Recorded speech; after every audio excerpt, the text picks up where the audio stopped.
فيلم جون ويك 4. الفيلم زي ما احنا عارفين من بطولة كيانو ريفز ودوني وين وسكار جارد وسكوت اتكنز او بويكا. يعني الفيلم من اخراج تشاد ستالانسكي، وكلنا عارفين ان هو ده المخرج اللي اخرج الثلاث اجزاء اللي فاتوا، وهو اصلا صاحب كيانو ريفز من زمان، وحتى كان هو الدوبلير بتاعه في سلسلة افلام ذا ماتريكس. فيا ترى الفيلم جامد ولا لا؟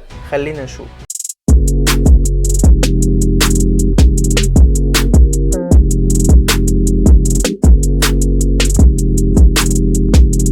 مبدئيا كده لازم تشوف اول 3 اجزاء من السلسلة عشان تستمتع بالتجربة كاملة وتفهم جو المنظمة، لان العالم ده له قوانين معينة بعيدة تماما عن قوانين الواقع. فياريت تشوف الاجزاء اللي فاتت عشان تاخد التجربة كاملة.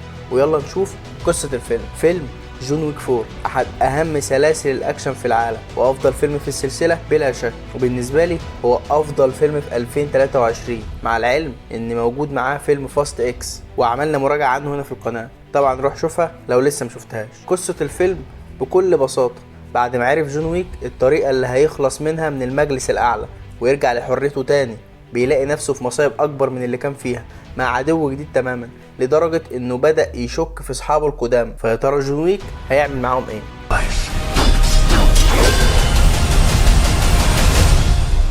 You and I left a good life behind a long time ago, my friend.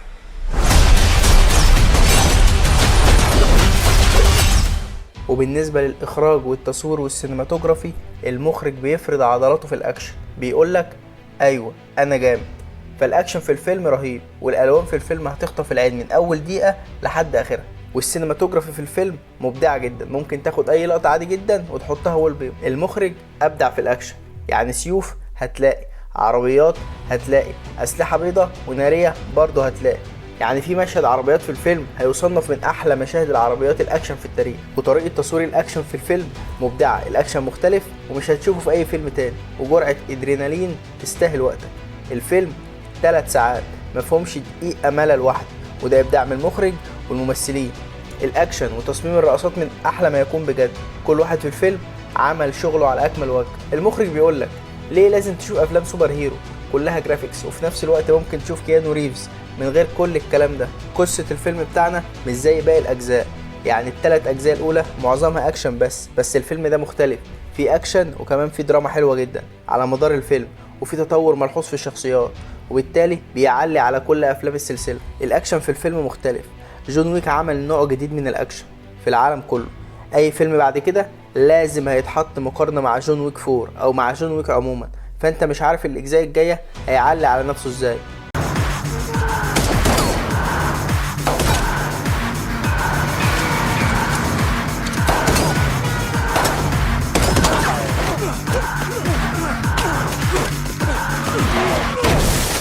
اخر جزء في الفيلم مفاجأة بصراحة، يعني اخر تلت ساعة عمال يمهد لحدث معين، وفجأة في اخر الفيلم بتحصل حاجة بتهد كل اللي عمال يتبني. بس القاعدة بتقولك ايه؟ طالما ما شفتش الممثل مات قدامك وشفت جثته يبقى ما ماتش. فالنهاية كانت غريبة جدا بالنسبة لي. قولولي في الكومنتات مستنيين جزء 5 من السلسلة ولا لا؟